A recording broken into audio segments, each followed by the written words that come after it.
आज सचमुच में मन में मैं बहुत प्रसन्न हूँ।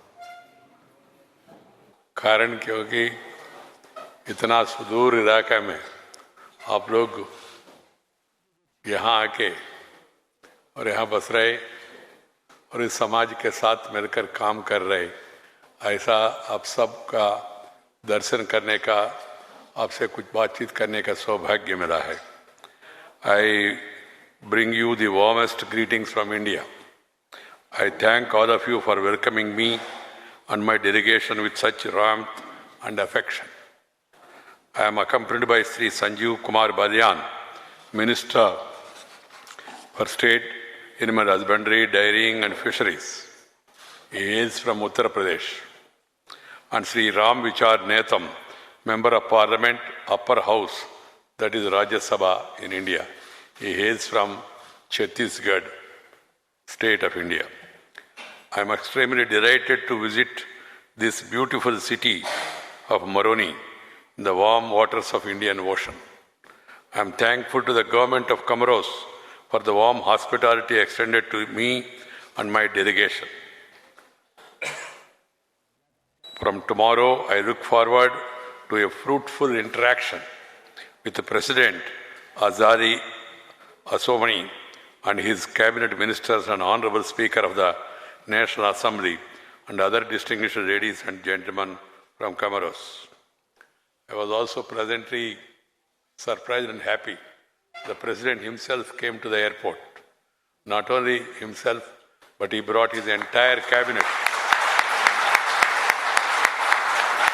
He brought his entire cabinet and also governors and also, to my surprise, all the ambassadors who are situated here in Comoros. That speaks of the love, affection for India by this great, beautiful country.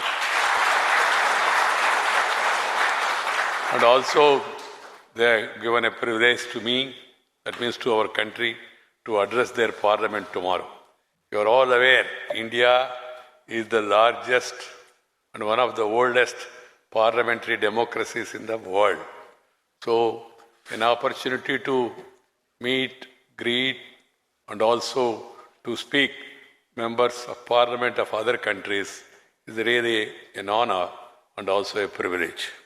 I am also aware that the Comorians of Indian origin have been in Comoros for over the last 100 years. I am glad to know that Comorian brothers and sisters have accepted you as part of their larger Comorian family with great warmth and affection, due to which you have settled down well in this country.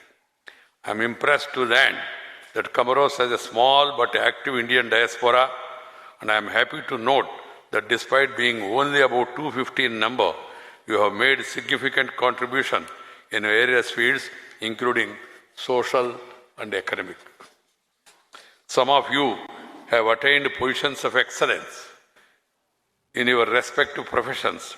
I am extremely happy to note that you are providing leadership in various sectors.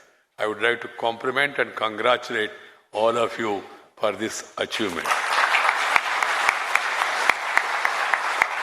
I am happy to know that the Indian cultural heritage has been kept alive by you, and the most Indian festivals are celebrated by the entire community.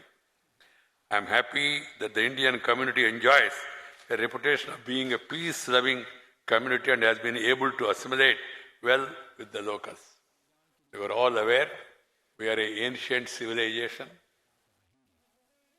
one of the oldest civilizations in the world, and still thriving civilization, because the basic philosophy of Indian civilization is Vasudaika Kutumbakam. The entire world is one family. Share and care is the core of Indian philosophy. That's why our Indian philosophy is flourishing even now. And we are a peace-loving country. In spite of being one of the largest countries in the world, in spite of being one of the oldest civilizations, in spite of being known as Vishwa Guru once upon a time, where students from across the globe used to come to Nalanda, Takshashila, and other places to study India, and also having around 20% plus GDP of the world at that time. India never attacked any country, never was an aggressor on any country. And we don't believe in colonization. We want only peaceful coexistence. We want the entire world to live in peace and happiness and prosperity. As you all know, despite the global slowdown, India continues to be one of the fastest growing large economies and aspires to become $5 trillion economy by 2024-25. Even latest report, in spite of world global slowdown, India is still on the move. You might have seen yesterday, the statistics were given. The American growth rate is somewhere around 2.2. UK is around 1.7 or 2. And even other countries also they are around that 2, 3. Only India and China are growing at 6.1%. And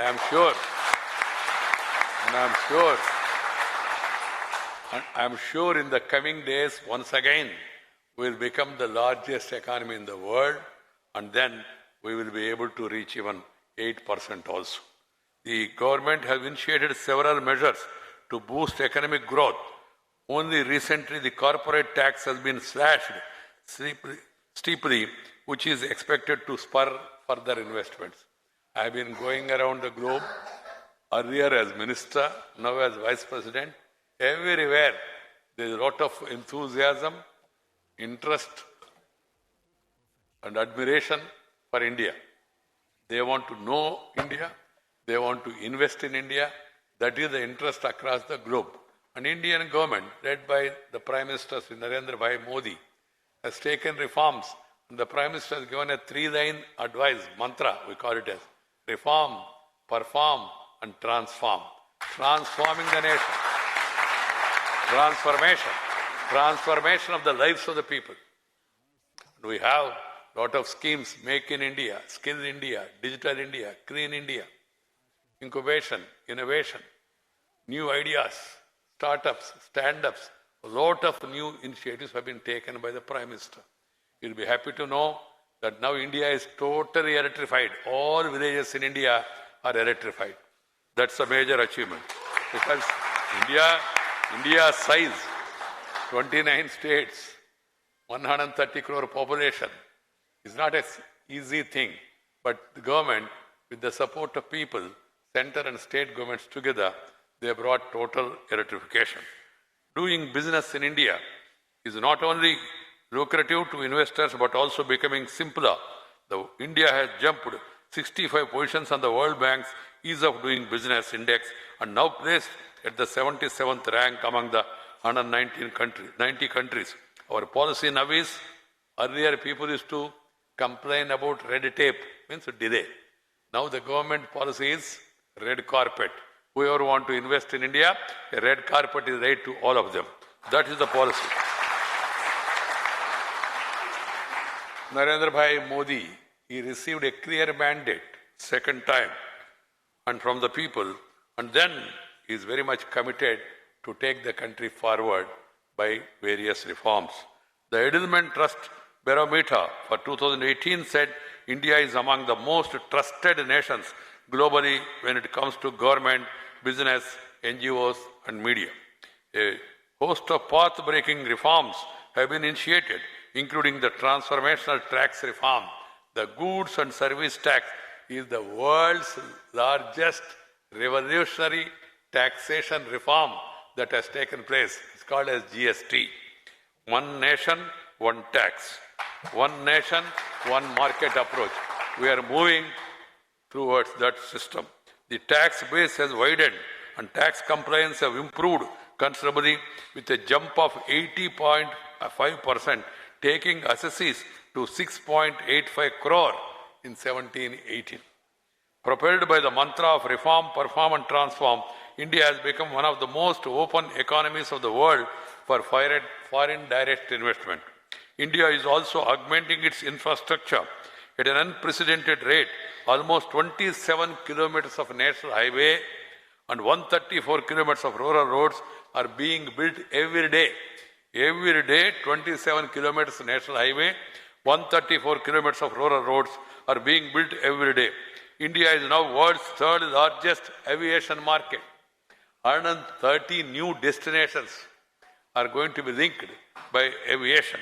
The Udan scheme that envisages affordable air travel has added 40 more airports to the already existing 103 airports. An ambitious plan to build next-generation infrastructure, including 100 smart cities, 10 greenfield airports, 7 high-speed train corridors, 5 major ports, highways, and nationwide broadband connectivity linking our villages and urban areas is underway. Under Bharatmala Pariyojana, 60,000 kilometers of national highway are being built. On the renewable energy front, we have set a target to produce 175 gigawatt of clean energy by 2022. Because we are fortunate to have sunlight, and then we are trying to take advantage, and the Prime Minister along with France together has taken lead to form the International Solar Alliance. I am happy that your president here from Comoros, he also attended the solar conference and encouraging solar. We have provided electricity in more than 2.57 crore houses under the Pradhana Mantri Saubhagya Yojana. All villages are now electrified in India. Our youth are driving the digital revolution and powering the startup ecosystem. 3 Ds, which are democracy, demand, and demographic dividend, are scripted in India's history. Indian diaspora is the 4th D in the picture. All of you have a role in the development of our country. We want you to join India's journey towards growth and prosperity. My dear sisters and brothers, Africa has been accorded top priority by Government of India and declared as a focus continent of our relations with Africa has intensified in the last 5 years. An unprecedented 32 ongoing visits have taken place at the level of President, Vice President and Prime Minister. Something unheard. 32 countries of Africa has been visited by Indian leadership. Nearly 100 African leaders have visited India, including 41 for the African Summit. We have decided to open 18 new embassies in Africa, taking the total number of Indian missions in Africa to 47.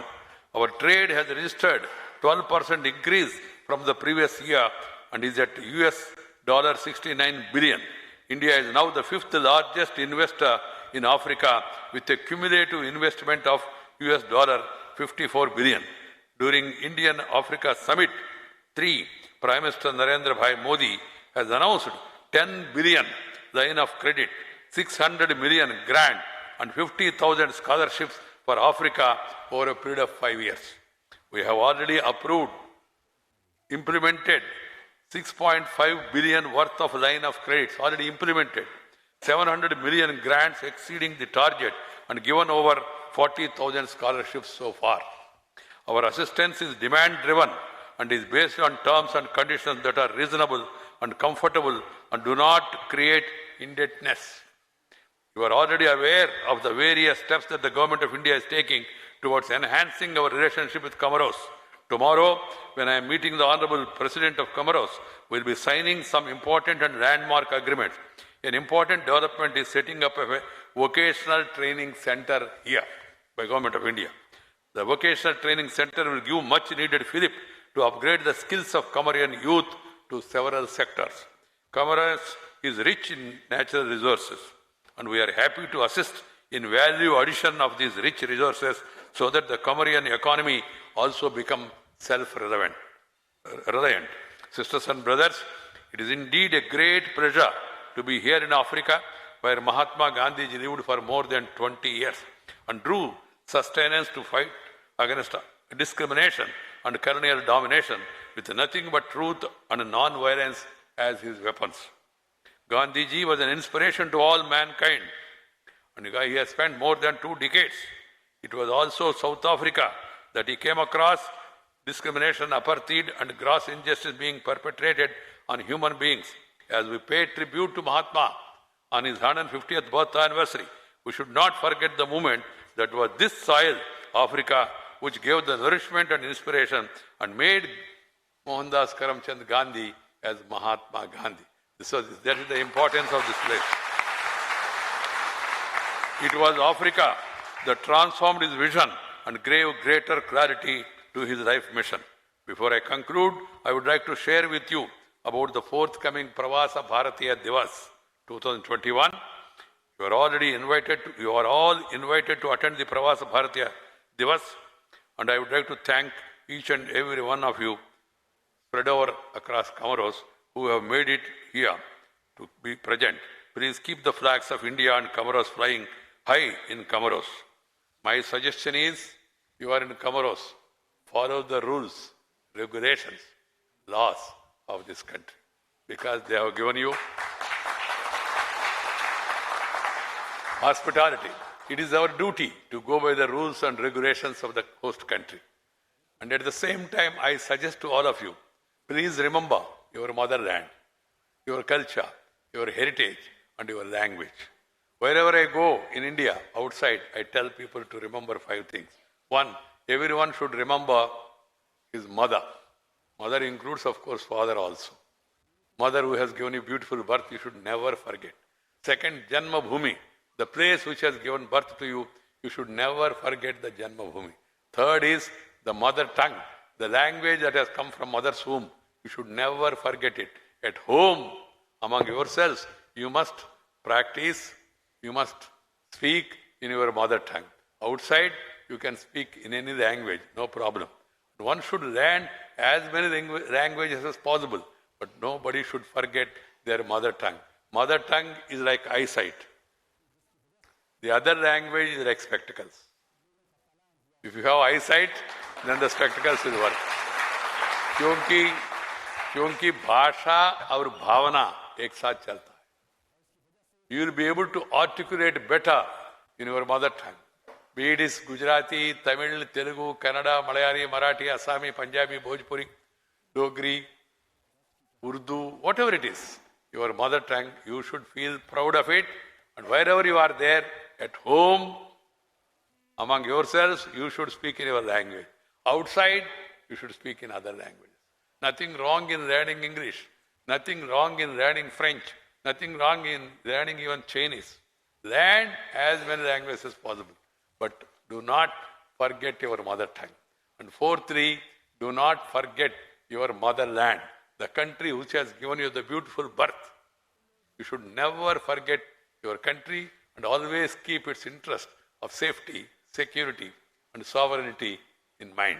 And then you must also remember the Guru who has given you the knowledge, because Guru is always important. Even after Google, after net, still Guru is important, because something goes wrong with Google or net, the Guru has to be called. So Guru has to be remembered forever. That's my advice to, particularly to the younger generation across the globe. And today, as I told you, your motherland, India, is on the move. Feel proud of the same. And we, a vast country, and we are moving forward. Some people jealous of our development, they try to propagate negative things about our country. India is the ideal secular country in the world. I can say number 1 secular country, where we have the largest minority in the world, in India. And they are occupying positions like President, Chief Justice, Air Chief Marshal, Army Chief, from minority community. Nowhere in the world such things happen. And also, India is the country where there is total freedom to the people. And India is a country where various traditions, various cultures are respected. India is a country where you have 760 languages. All languages are respected. Even Parliament, for information, now 22 languages are there. Members are allowed to speak in any language, and there is a simultaneous translation to give importance to the different languages of the country.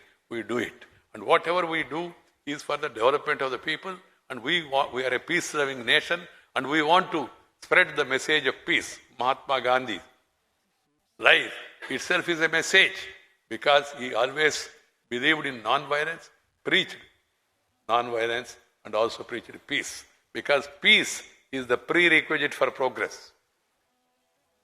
Without peace, you cannot achieve progress. And then, if you have tension, you cannot pay attention.